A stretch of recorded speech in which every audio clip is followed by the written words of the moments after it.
এই জমিনের মধ্যে দিন কায়েমের বাধা হয়ে যারা দাঁড়িয়েছে তারা একদিন না একদিন এই জমিনের মধ্যে পতন হবে। যারা দিন কায়েমের কর্মী, ইসলামের কর্মী, ইসলামী আন্দোলনের কর্মী, তারাই সফল হবে। মনে রাখবেন, ইল্লা আদখালাহুল্লাহু কালিমাতুল ইসলাম, পৃথিবীর কোন জায়গা বাদ থাকবে না। পৃথিবীর কানায় কানায়, পৃথিবীর ভূখণ্ডে ভূখণ্ডে কালিমার পতাকা উড়বে, কেউ দাবায়া রাখতে পারবে না। যারাই দাবায়া রাখার জন্য যাবে তারাই ধ্বংস হয়ে যাবে। কারণ ইসলাম এমন একটা জিনিস, ইসলাম নিয়ে যদি কেউ খেলাফেলা করতে চায় তাহলে ধ্বংস হয়ে যাবে, ইসলামের কিছু হবে না। আম্মা বা'দ ফাকাদ ক্বালা আল্লাহু তাআলা ফি কালামিহিল মাজিদ ওয়াল ফুরকানিহিল হামিদ। আউযু বিল্লাহি মিনাশ শাইতানির রাজীম। বিসমিল্লাহির রহমানির রহিম। লাকাদ কানা লাকুম ফি রাসূলিল্লাহি উসওয়াতুন হাসানাহ ফি শান হাবিবিহি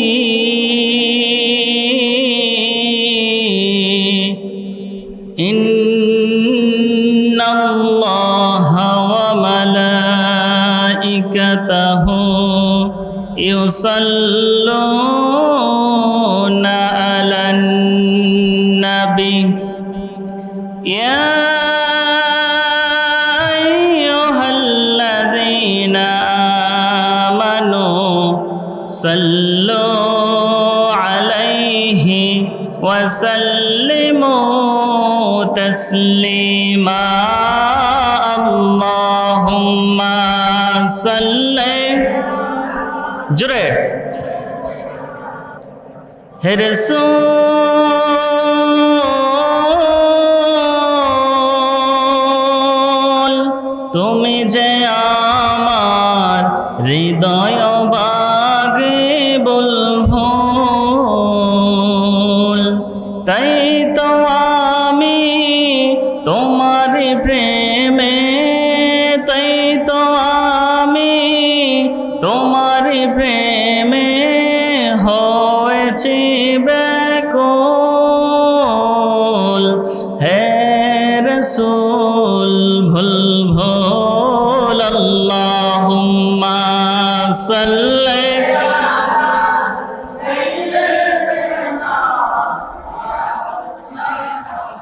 মুহাম্মদ ওয়া আলা আলিহি।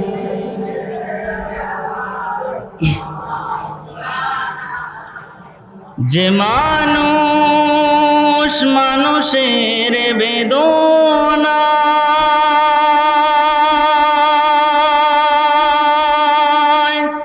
কেঁদেছিলেন জীবন মদিনায়,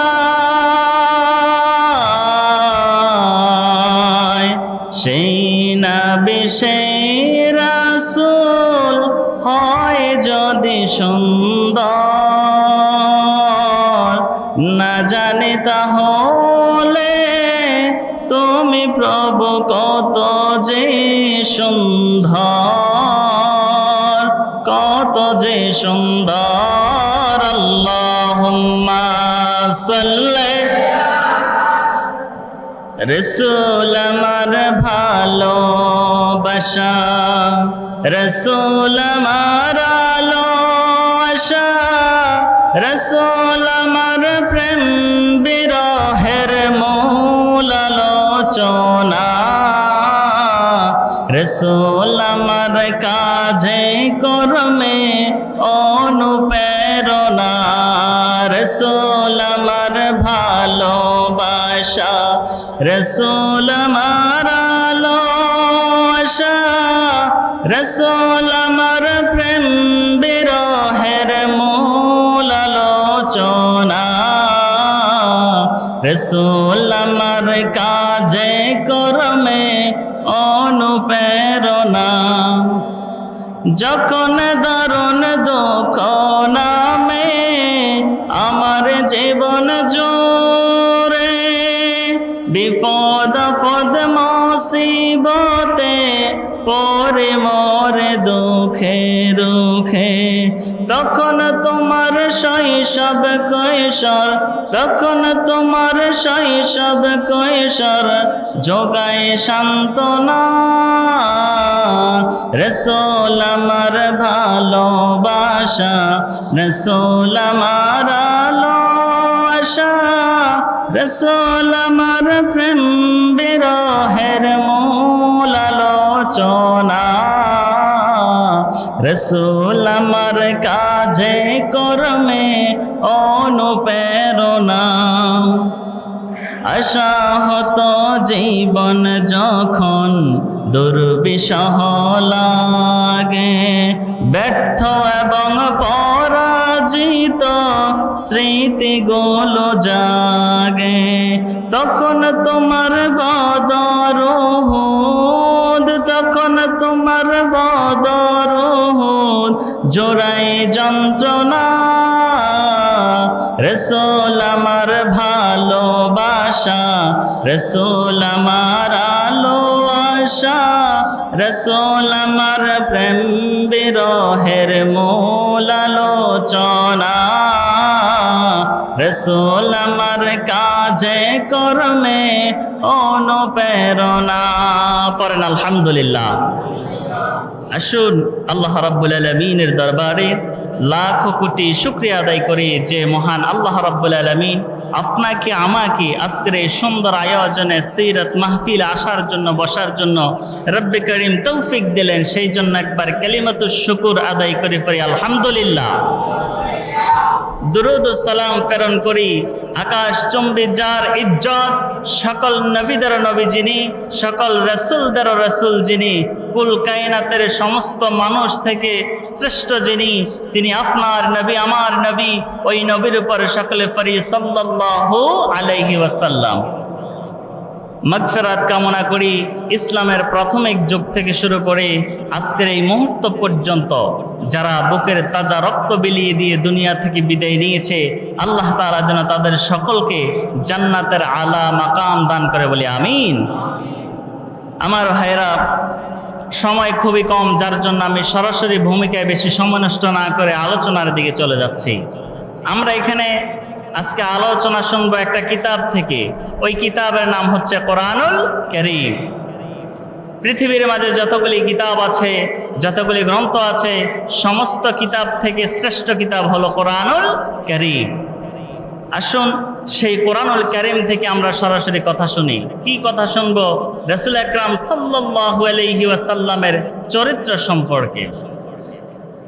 আমার ভাইয়েরা গভীরভাবে মনোযোগ দিয়ে শুনুন। আল্লাহ রাব্বুল আলামিন পৃথিবীর মাঝে এই যে আপনাকে আমাকে সৃষ্টি করে দিয়েছে, আপনাকে আমাকে জমিনের মধ্যে এমনি এমনি সৃষ্টি করে নাই। আল্লাহ তাআলা যে আপনাকে আমাকে সৃষ্টি করেছে, একটা উদ্দেশ্য রয়েছে। এই উদ্দেশ্যটা আল্লাহ তাআলা তার বান্দাদেরকে সফল করতে হবে। আমার ভাইয়েরা গভীরভাবে একটু মনোযোগ দিয়ে শুনুন। এই যে জমিনের মধ্যে আপনি চলাফেরা করেন, আপনি কোনো মানুষের মতবাদ দিয়ে চলতে পারবেন না, কোনো মানুষের আদর্শ নিয়ে আপনি চলতে পারবেন না। আদর্শ আমাদের জন্য একজনের মধ্যে রেখেছে, তিনি হলেন আপনার নবী আমার নবী, দু জাহানের বাদশা নবী, নবী মুহাম্মদুর রাসূলুল্লাহ সাল্লাল্লাহু আলাইহি ওয়াসাল্লামের মধ্যে। আমার ভাইয়েরা একটু গভীরভাবে মনোযোগ দিয়ে শুনুন। আল্লাহ রাব্বুল আলামিন যে কোরআনুল কারীম নাজিল করেছে, আপনার নবী আমার নবী, প্রিয় নবী সাল্লাল্লাহু আলাইহি ওয়াসাল্লাম, তার মধ্যে তার উপর নাজিল করেছে এই যে কোরআনুল কারীম। কোরআনুল কারীম হলো একটা বাস্তব থিওরি আল্লাহর পক্ষ থেকে। তার বাস্তব মডেল রূপরেখা হলো আমার নবী, দু জাহানের বাদশা নবী। আল্লাহ তাআলার কোরআনটা হলো বাস্তব একটা থিওরি। এই বাস্তব থিওরিটার মডেল রূপরেখা হলো নবী মুহাম্মদুর রাসূলুল্লাহ সাল্লাল্লাহু আলাইহি ওয়াসাল্লাম। আমার ভাইরা, এই কথার দিকে লক্ষ্য করুন। আল্লাহ রাব্বুল আলামিন আপনাকে আমাকে আদর্শ খোঁজার জন্য বলেছে। ওই যে বাস্তব থিওরি, বাস্তব মডেলের মধ্যে আল্লাহ তাআলা কোরআনুল কারীমের ভিতর বলেছে, লাকাদ কানা লাকুম ফি রাসূলিল্লাহি উসওয়াতুন হাসানাহ। আল্লাহ তাআলা বললেন, হে আমার বান্দাগণ, শোনো শোনো, আমি তোমাদের জন্য আমার প্রিয় হাবিবের মধ্যে রেখেছি উত্তম আদর্শ। এমন উত্তম আদর্শ রেখেছি যে আদর্শ খোঁজার জন্য, যে চরিত্র খোঁজার জন্য শুধু মুসলমানই নয়, তামাম বিশ্বের যত মানুষ আছে, ইয়াহুদি সহকারে সমস্ত মানুষেরা খোঁজে। আল্লাহু আকবার। আমার ভাইয়ের একটু গভীরভাবে লক্ষ্য করুন। আল্লাহর নবী রাহমাতুল লিল আলামিন তিনি যখন দুনিয়া থেকে বিদায় হয়ে গেলেন, বিদায় হয়ে যাওয়ার পরে কয়েকদিন যেতে না যেতে দূরদেশ থেকে একজন ইহুদি আল্লাহর নবীর কাছে এসে ডেকে বলল, আল্লাহর নবীর সাহাবীর কাছে এসে ডেকে বলল, ওগো আল্লাহর নবীর সাহাবী, আমি আপনার কাছে জানতে চাই আল্লাহর নবী রাহমাতুল লিল আলামিনের চরিত্র কেমন ছিল, সেই চরিত্রখানা আপনি আমার মাঝে ফুটিয়ে তুলুন। এই কথা বলার সঙ্গে সঙ্গে কিতাব থেকে প্রমাণ দেখতে পাই, হযরত বেলাল রাদিয়াল্লাহু তাআলা আনহু ডেকে বললেন, না না, আমার পক্ষে সম্ভব নয় আল্লাহর নবী রাহমাতুল লিল আলামিনের চরিত্র ফুটিয়ে তোলার জন্য। তিনি দেখিয়ে দিলেন হযরত আলী রাদিয়াল্লাহু তাআলা আনহুকে। হযরত আলী রাদিয়াল্লাহু তাআলা আনহু তার কাছে চলে গেল। ইয়াহুদি গিয়ে বলল, ওগো আল্লাহর নবীর সাহাবী, আমি আপনার কাছে জানতে চাই আল্লাহর নবী রাহমাতুল লিল আলামিনের চরিত্র কেমন ছিল, সেই চরিত্র আপনি আমার মাঝে ফুটিয়ে তুলুন। আল্লাহু আকবার। কেমন একজন নবী পেয়েছি যার চরিত্র ফুটিয়ে তোলার জন্য মানুষ পাগল পারা হয়ে ঘোরে। আমার ভাইয়েরা, তার দিকে তিনটা প্রশ্ন ছেড়ে দিলেন আল্লাহর নবীর সাহাবী হযরত আলী রাদিয়াল্লাহু তাআলা আনহু। আলী এক নাম্বার প্রশ্ন ছেড়ে দিলেন, ওরে আমার ইহুদি ভাই, শোনো শোনো, ওই যে বিশাল আসমানটা তুমি দেখতে পাও, ওই বিশাল আসমানের মধ্যে যতগুলি তথ্য রয়েছে, একটা একটা করে সমস্ত তথ্যগুলি তুমি আমি আলীর সামনে উপস্থাপন করবা। এই উপস্থাপন যদি করতে পারো তাহলে আমি তোমার মাঝে আল্লাহর নবীর চরিত্র ফুটিয়ে তুলবো। সুবহানাল্লাহ। দ্বিতীয় নাম্বার প্রশ্ন ছেড়ে দিলেন, ওরে ইহুদি ভাই, শোনো শোনো, এই যে বিশাল জমিনটা তুমি দেখতে পাও, এই জমিনের মধ্যে যতগুলি তথ্য রয়েছে, একটা একটা করে সমস্ত তথ্যগুলি তুমি আমি আলীর সামনে উপস্থাপন করবা। যদি আমি আলীর সামনে উপস্থাপন করতে পারো, এরপরে আমি তোমার মাঝে বিশ্বনবী সাল্লাল্লাহু আলাইহি ওয়াসাল্লামের চরিত্র ফুটিয়ে তুলব। তৃতীয় নাম্বার প্রশ্ন ছেড়ে দিলেন, ওরে ইহুদি ভাই, শোনো শোনো, এই যে সমুদ্র আর মহাসমুদ্রগুলি দেখতে পাও, এই সমুদ্র আর মহাসমুদ্রের তলদেশে যতগুলি তথ্য রয়েছে, একটা একটা করে সমস্ত তথ্যগুলি তুমি যদি আমি আলীর সামনে উপস্থাপন করতে পারো, তাহলে আমি আলী তোমার মাঝে নবী করিম সাল্লাল্লাহু আলাইহি ওয়াসাল্লামের চরিত্র ফুটিয়ে তুলব। সুবহানাল্লাহ। এখন ইহুদি ডেকে বলল, এই যে বিশাল আসমানের তথ্য, বিশাল জমিনের তথ্য, আর বিশাল সমুদ্র আর মহাসমুদ্রের তলদেশে যত তথ্য রয়েছে, সেই তথ্যগুলি আমি কিভাবে উপস্থাপন করব? আমার ছোট্ট মাথার মাঝে টেনশনে তার মাথায় ধরে না কথা। এমন প্রশ্নের সলিউশন আমি কিভাবে দেব? ইহুদি ডেকে বললেন, বিশাল আসমান যে দেখতে পাও, বিশাল আসমানের তথ্য আমার পক্ষে সম্ভব না আপনার মাধ্যমে উপস্থাপন করার জন্য। এই যে বিশাল জমিনের, বিশাল সমুদ্র জগৎ যত কিছু রয়েছে, সমস্ত কিছুর তথ্য আমার ছোট্ট মাথার মধ্যে আমি আপনার সামনে উপস্থাপন করতে পারবো না। তখন আলী রাদিয়াল্লাহু তাআলা আনহু ডেকে বললেন, ও আমার ইহুদি ভাই, শোনো শোনো, যে আসমানকে তুমি বড় বলেছ, যেই জমিনকে তুমি বড় বলেছ, যেই সমুদ্র আর মহাসমুদ্রকে তুমি বড় বলেছ, সেই জিনিসগুলিকে আল্লাহ রাব্বুল আলামিন কোরআনুল কারীমের ভিতর কলিল বলেছে, মানে অল্প বলেছে। আর যেই নবীর চরিত্র তোমার মাঝে ফুটিয়ে তোলার জন্য তুমি বলেছ, সেই নবীর চরিত্র আল্লাহ রাব্বুল আলামিন কোরআনুল কারীমের ভিতরে নিজেই সার্টিফিকেট দিলেন, ওয়া ইন্নাকা লাআলা খুলুকিন আযীম। জোরে বলুন আল্লাহু আকবার। নবীর চরিত্রকে আযীম আযীম বলে ঘোষণা দিয়েছে, আল্লাহু আকবার। সেই আদর্শকে আমরা আমাদের মধ্যে লালন করার দরকার আছে না নাই বলুন তো? পৃথিবীর মাঝে মনে রাখবেন, আল্লাহ তাআলার পরে যদি কোনো কেউ থাকে তিনি হলেন আপনার নবী, আমার নবী। আমার ভাইরা, কয়েকদিন পূর্বে আমরা দেখতে পেয়েছি যে ভারতের ময়দানে আমার নবীকে, যেই নবীর চরিত্র সম্পর্কে কোরআনুল কারীমের ভিতর আল্লাহ তাআলা আযীম বলে ঘোষণা দিয়েছে, সেই নবীর চরিত্রকে নিয়ে কটূক্তি করেছে, সেই নবীকে নিয়ে কটূক্তি করেছে। নাউজুবিল্লাহ। মনে রাখবেন, এই জমিনের মধ্যে যেই কোনো ব্যক্তি, সে আমার বাবা হোক, আমার ভাই হোক, আমার চাচা হোক, কিংবা আমার সবচাইতে আত্মীয় সেই কেউ হোক না কেন, কিংবা আমার নেতা হোক, আমার নেত্রী হোক, সে যে কেউ হতে পারে, আমার নবীকে নিয়ে যদি কোনো অবমাননা করে, আমার নবীকে নিয়ে যদি সামান্যতম কটূক্তি করে, শরীয়তের কোনো আপিল ছাড়া তাকে এই যে তার বিচার এটাই সর্বোচ্চ হবে যে গর্দানটা, তার কল্লাটা একেবারে ফেলে দিবে। মৃত্যুদণ্ড সবচাইতে, এটাই হলো তার সবচাইতে বড় শাস্তি। আমার ভাইরা, সেই ভারতের ময়দানে আমার নবীকে নিয়ে কটূক্তি করতেছে তারা। এখন আমরা যেই নবীকে চরিত্র আমাদের জীবনের মাঝে লালন করার জন্য চেষ্টা করি, যেই নবীর চরিত্রকে নিয়ে আল্লাহ তাআলা আযীম বলেছে, সেই নবীকে যদি কেউ কিছু বলে, তাহলে আপনি যে কি বসে থাকবেন মুখ বুজে বলুন তো? কখন আমরা বসে থাকবো না। আসুন আমার ভাইরা, আল্লাহ রাব্বুল আলামিনের প্রিয় হাবিব যেই চরিত্রটা আপনার মাঝে আমার মাঝে দিয়েছে আল্লাহ রাব্বুল আলামিন, সেই চরিত্র আমরা কোরআন থেকে জানবো। মনে রাখবেন, আপনি যদি কোনো জীবনটাকে আল্লাহ রাব্বুল আলামিন এবং তার প্রিয় হাবিবের পথে অনুসরণ করতে পারেন, অনুকরণ করতে পারেন, তাহলে আপনার জীবন সফল হয়ে যাবে। আপনাকে যে আল্লাহ তাআলা এই জমিনের মধ্যে সৃষ্টি করেছে, আপনাকে যে আল্লাহ রাব্বুল আলামিন এই জমিনের মধ্যে সৃষ্টি করেছে, আমি শুরুতেই বলেছি এমনি এমনি সৃষ্টি করে নাই। আপনাকে দিয়ে এই জমিনের মধ্যে কাজ করাবে দ্বীনের, আপনাকে দিয়ে এই জমিনের মধ্যে কাজ করাবে আল্লাহ রাব্বুল আলামিন যেই দিন দিয়েছে সেই দিনের। মনে রাখবেন, এই জমিনের মধ্যে যে আল্লাহ তাআলা দিন দিয়েছে, সেই দিন কায়েম করার জন্য আকাশ থেকে কোনো ফেরেশতা আসবে না, আকাশ থেকে কোনো সাহায্য কিংবা সরাসরি কেউ এসে আপনার মাঝে সাহায্য করে আপনাকে এই জমিনের মধ্যে আপনার সঙ্গে শরীক হয়ে দিন কায়েম করবে না। দিন কায়েম করতে হলে এই জমিনের মধ্যে মুমিন মুসলমান যারা রয়েছে তাদের রক্তের প্রয়োজন আছে, ঠিক কিনা? আমার ভাইয়ের একটু গভীরভাবে লক্ষ্য করুন, আল্লাহর নবী রাহমাতুল লিল আলামিন তার জীবনের দিকে তাকালে আমরা দেখতে পাই, তিনি যখন মক্কাতুল মুকাররমায় দাওয়াত দেওয়া শুরু করে দিয়েছে, লা ইলাহা ইল্লাল্লাহ, এই কালিমার দাওয়াত দেওয়া শুরু করে দিয়েছে, আল্লাহর নবীকে মারধর শুরু করে দিয়েছে, পাগল অপবাদ দেওয়া হয়েছে। আবু জাহেল, উতবা তারা দল বেঁধে আল্লাহর নবীকে নজরবন্দি করেছে, গৃহবন্দী করেছে।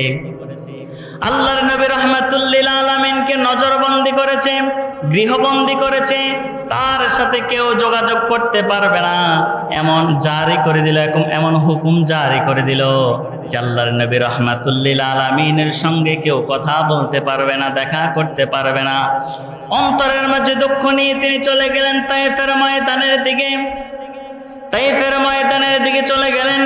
তায়েফের ময়দানের দিকে গিয়ে তিনি মনের মধ্যে একটি শান্তি পেলেন, হয়তোবা তারা দাওয়াত কবুল করবে। কিন্তু এই মানুষগুলি আরো একটু উল্টা কাজ করে বলল। আল্লাহর নবী সেই তায়েফের ময়দানে চলে গেল দাওয়াত দেওয়ার জন্য। সেখানে গিয়ে যখন লা ইলাহা ইল্লাল্লাহ বলে কোরআনুল কারীমের দাওয়াত দিয়েছে, ইসলামের দাওয়াত দিয়েছে, মানুষদেরকে ঈমানের ছায়ার তলে আসার জন্য আহ্বান করেছে, মানুষদেরকে ডেকেছে, সঙ্গে সঙ্গে তায়েফের নিষ্ঠুর মানুষগুলি আপনার নবী আমার নবীর উপর আক্রমণ চালিয়ে দিয়েছে। নাউজুবিল্লাহ। আমার ভাইয়ের, আল্লাহর নবী রাহমাতুল লিল আলামিনের পুরা শরীর থেকে বৃষ্টির পানি যেমনি ভাবে আমাদের গায়ের উপর পড়লে পুরাগার কোথাও শুকনা থাকে না, পুরা শরীরটা ভিজে যায়, ঠিক অনুরূপ ভাবে আল্লাহর নবী রাহমাতুল লিল আলামিনের পুরা শরীর থেকে রক্ত মোবারকগুলি টপ টপ করে নিচের দিকে পড়তেছে। আল্লাহু আকবার। আল্লাহর নবী বেহুশ হয়ে গেলেন। কয়েকবার বেহুশ হওয়ার পরে সেখান থেকে উঠে আল্লাহর নবী রাহমাতুল লিল আলামিন তিনি সামনের দিকে অগ্রসর হতে শুরু করলেন, দূর দিকে দৌড় দিলেন। দৌড়াইতে দৌড়াইতে একটা আঙ্গুর ফলের বাগানের দিকে চলে আসলেন। সেখানে এসে আল্লাহর নবী ক্লান্ত হয়ে বসে পড়লেন। সেই আঙ্গুর বাগানের ভিতর একটা যুবক ছিল, তার নাম ছিল আদ্দাস। সেই যুবক আল্লাহর নবী রাহমাতুল লিল আলামিনকে ডেকে এনে খুব দুঃখ প্রকাশ করলেন যে কে গো আপনি, আপনাকে এমনভাবে রক্তাক্ত করে ফেললো। তিনি বলল, আমি যখন কালিমার দাওয়াত দেওয়ার জন্য তাইফে গিয়েছি, আমাকে ওই তাইফের মানুষগুলি কষ্ট দিয়েছে, আমার দাওয়াত গ্রহণ করে নাই। আমি মনের মধ্যে বড় আশা নিয়ে গেছি, আমার নানার দেশ হয়তোবা সেই মানুষগুলি আমার দাওয়াত কবুল করবে, আমার দাওয়াত কবুল করে ইসলামের ছায়াতলে, ইমানের ছায়াতলে চলে আসবে। কিন্তু তারা তো আসলো না, তারা উল্টে আল্লাহর নবী রাহমাতুল লিল আলামিনের উপর আক্রমণ করেছে। নাউজুবিল্লাহ। যেই নবীর শরীরের মধ্যে পোকামাকড় পর্যন্ত বসতো না, নবী যখন রৌদ্র দিয়ে হাঁটতো, আকাশের মেঘমালাগুলি আল্লাহর নবীর সামনে এসে তার উপর দিয়ে ছায়া দিত। সুবহানাল্লাহ। সেই নবীর উপর তাইফের সেই বেঈমান কাফেরগুলি তার উপর কষ্ট দিয়েছে, তাকে কষ্ট এমনভাবে দিয়েছে পুরা শরীরটাকে রক্তাক্ত করে ফেলেছে। আল্লাহু আকবার। আমার ভাইরা, মনে কি একটু আপনার কষ্ট লাগে না? সেই নবীকে নিয়ে এই জমিনের মধ্যে এখনো পর্যন্ত ষড়যন্ত্র চলে। সেই নবীর আদর্শ যখন আপনি বাস্তবায়ন করতে যাবেন, সেই নবীর আদর্শ যখন আপনি লালন করতে যাবেন, তখন আপনার বাধার সম্মুখীন হতে হবে। তখন বুঝে নেবেন আপনি হকের উপর আছেন। যখনই কিনা নবীর আদর্শ বাস্তবায়ন করতে যাবেন, আপনার উপর বাধা আসবে। আমার ভাইয়েরা, আমার নবী আঙ্গুর ফলের বাগানের ভিতরে বসে আছে। সেই যুবকটা এসে আল্লাহর নবী রাহমাতুল লিল আলামিনকে এক গ্লাস আঙ্গুরের রস দিয়ে দিল যে আপনি এই পানিটা পান করেন। পান করার পরে হয়তো আপনার শরীরের মধ্যে একটু স্বস্তি আসতে পারে। আল্লাহর নবী তিনবার বিসমিল্লাহ বলে 3 ঢুকে পানিটা খেয়ে ফেললেন।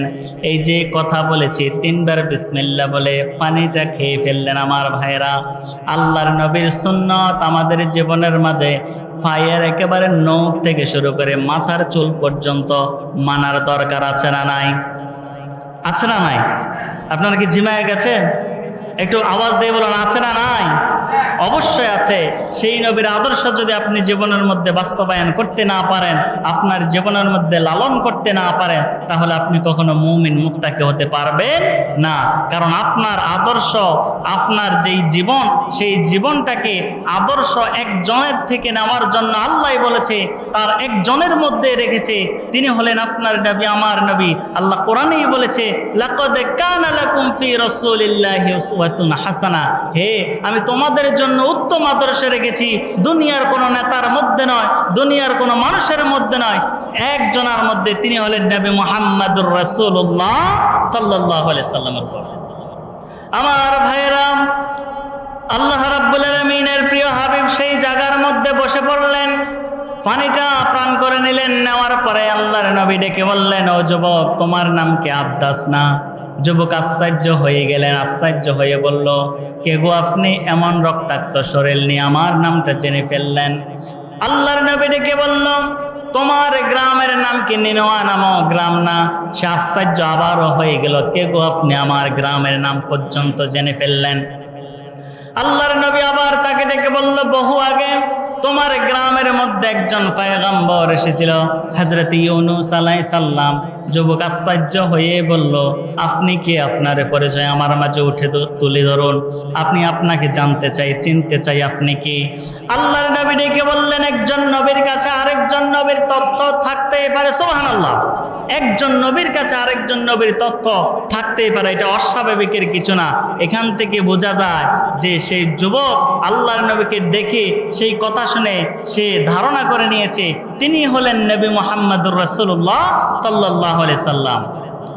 তিনি আর দেরি করলেন না, দেরি না করে তিনি তার হাতে হাত রেখে কালিমা পড়লেন, লা ইলাহা ইল্লাল্লাহু মুহাম্মাদুর রাসূলুল্লাহ। যখন মাত্র কালিমা পড়ে বললেন, কালিমা পড়ার সঙ্গে সঙ্গে আল্লাহর নবী রাহমাতুল লিল আলামিন তিনি ডেকে বলল, আমার মনের মধ্যে আর কোনো দুঃখ নাই। কত মানুষ আমার উপর আক্রমণ করেছে, কত মানুষ আমাকে কষ্ট দিয়েছে, আমার আর কোনো দুঃখ নাই, আর কোনো কষ্ট নাই। আমার হাতে হাত রেখে একটা যুবক কালিমা পড়ে মুসলমান হয়ে গেছে, এখান থেকে আমার সমস্ত দুঃখগুলি চলে গেছে। সুবহানাল্লাহ। আমার ভাইরা একটু গভীরভাবে লক্ষ্য করুন আমার দিকে, আমি সামান্য কয়েকটা কথা বলে ছেড়ে দিচ্ছি। আল্লাহ রাব্বুল আলামিন যে আমাদের প্রিয় নবীকে দিয়েছে, এই নবীর আদর্শ যদি জীবনের মধ্যে বাস্তবায়ন করতে না পারেন, এই নবীর আদর্শ যদি আপনার জীবনের মধ্যে লালন করতে না পারেন, তাহলে আপনি সফল হতে পারবেন না। আল্লাহ রাব্বুল আলামিনের সেই প্রিয় হাবিব সাল্লাল্লাহু আলাইহি ওয়াসাল্লাম কেমন দরদী ছিল, একটু লক্ষ্য করুন আমার দিকে। একজন যুবক ছিল আব্দুল উজ্জা, সেই ব্যক্তি ইসলাম ধর্ম গ্রহণ করার আগে তার চাচা ছিল অনেক বড় সম্পদের মালিক, অনেক বড় সম্পদওয়ালা। তার বাবা ছিল না, তার শুধু মা ছিল। আল্লাহর নবী যখন মক্কা বিজয় করে ফেললেন, আল্লাহর নবী রাহমাতুল লিল আলামিন মক্কা বিজয় করার পরে সেই ব্যক্তি তার আল্লাহর নবী রাহমাতুল লিল আলামিনের চরিত্রটা দেখলেন, তার সম্পর্কে জানলেন, তার মনটা খুলে গেল, দিলটা খুলে গেল যে কি, যে আল্লাহর নবী রাহমাতুল লিল আলামিনের উপর এত কষ্ট দিয়েছি, অত্যাচার করেছি, সেই নবী যখন মক্কা বিজয় করে ফেলেছে, সেই নবী আমাদের সকলকে ক্ষমা করে দিয়েছে। আমার ভাইরা, মানুষ যখন কোনো অন্যায় করেছে কেউ কারোর সাথে, তখন একজন মানুষ যখন তাকে ক্ষমা করে দেয়, অপরজন মানুষ তাকে টিটকারি মেরে কথা বলে যে সে হলে ক্ষমা করে দিয়েছে, আমি হলে ক্ষমা করতাম না। কারণ ক্ষমা করা হচ্ছে আমার নবীর সুন্নত, সেই সুন্নতকে যারা লালন করে তারাই হলো শ্রেষ্ঠ মানুষ, ঠিক কিনা? বাস্তব কিছু উদাহরণ আছে, দেব ইনশাআল্লাহ।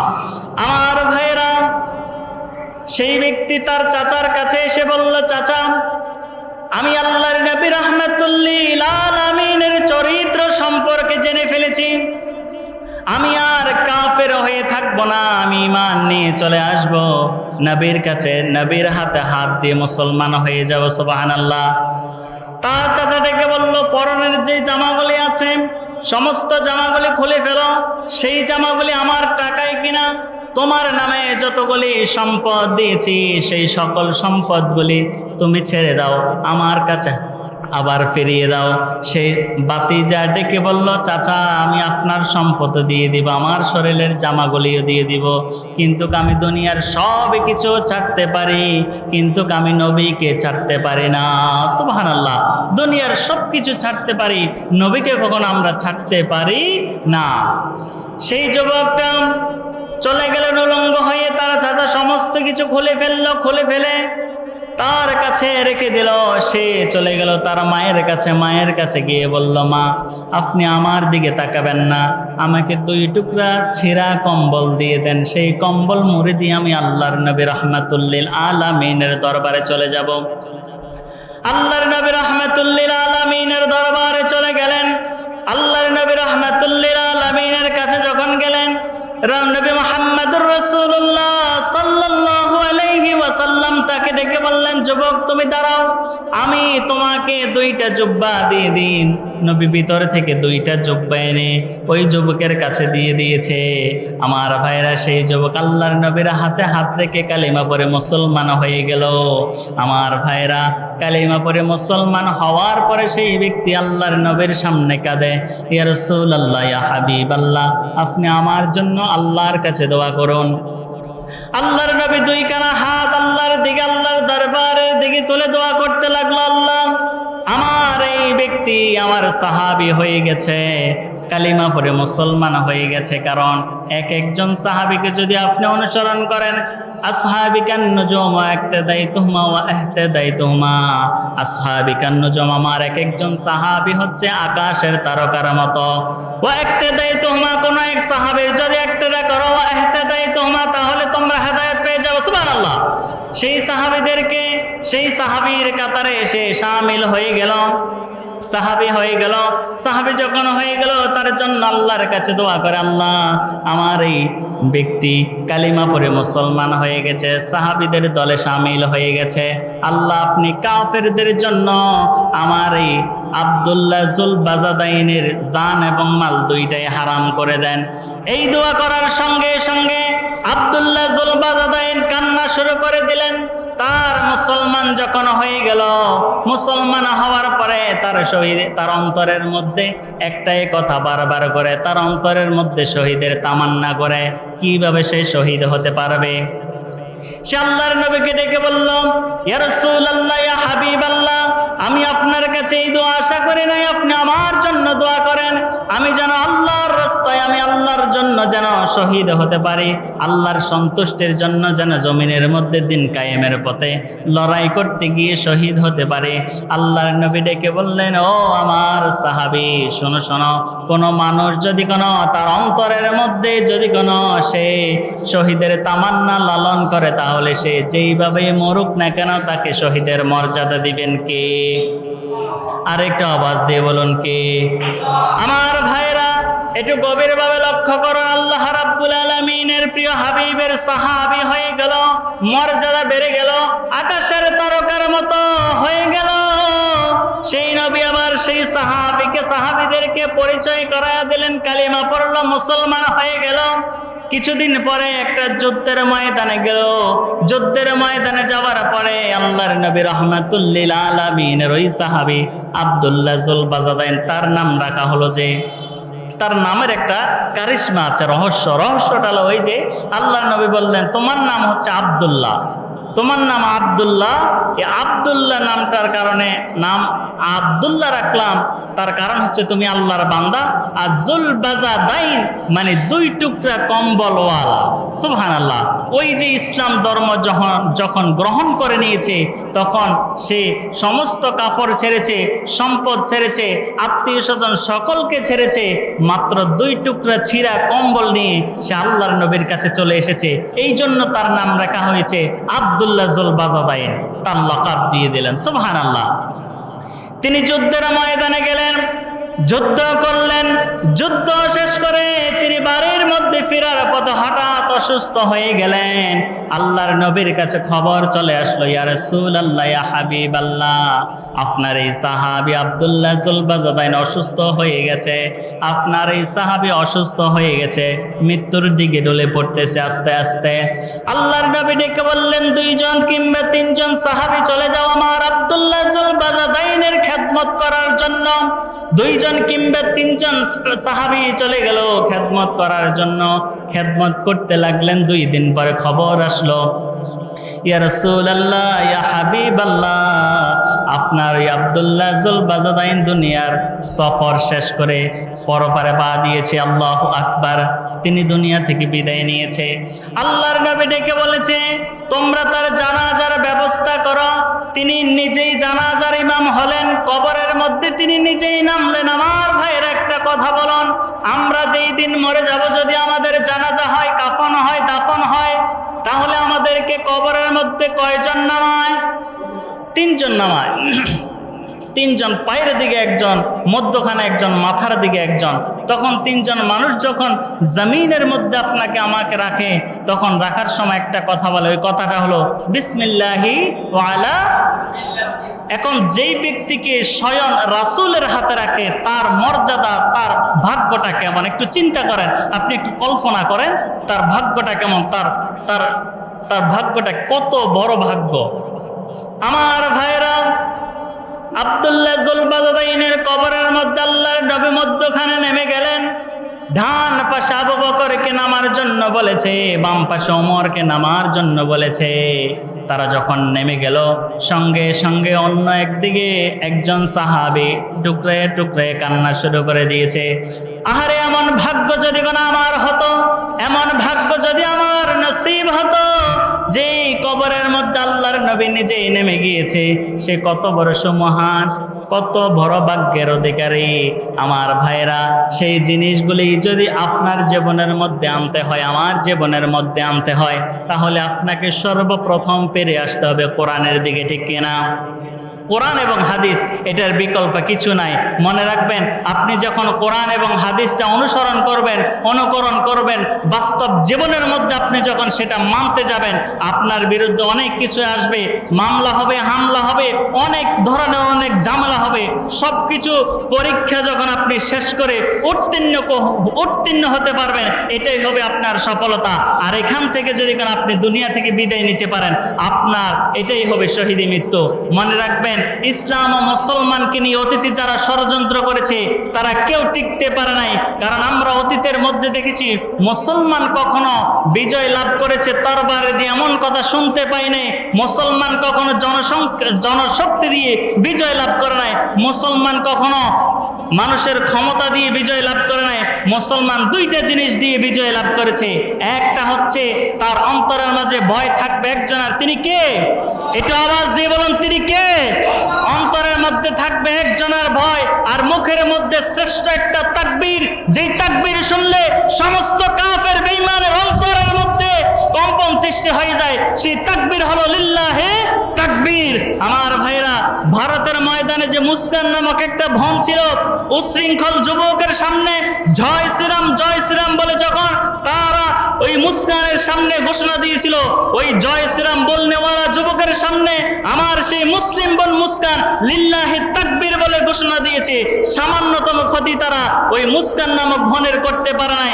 আজ আমরা এখান থেকে প্রমাণ পেয়ে গেলাম, অন্তরের মধ্যে ভয় আর মুখের মধ্যে তাকবীর নিয়ে যদি সামনের দিকে এগিয়ে যায়, মুসলমানের সামান্যতম ক্ষতি কেউ করতে পারবে না। জোরে বলুন ঠিক কিনা?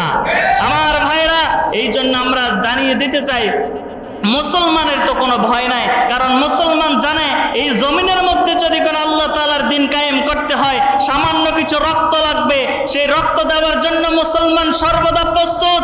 আমার ভাইরা, মনে রাখবেন, যেই জমিনে মুমিন মুত্তাকির রক্ত পড়বে, সেই জমিনে দিন কায়েম করে দিবে একজন। জোরে বলুন, তিনি কে? এটা আওয়াজ দিতে পারবেন না? যেই জমিনে মুমিন মুত্তাকির রক্ত পড়বে, সেই জমিনে দিন কায়েম করবে একজন, তিনি কে? আরেকটু জোরে বলুন, তিনি কে?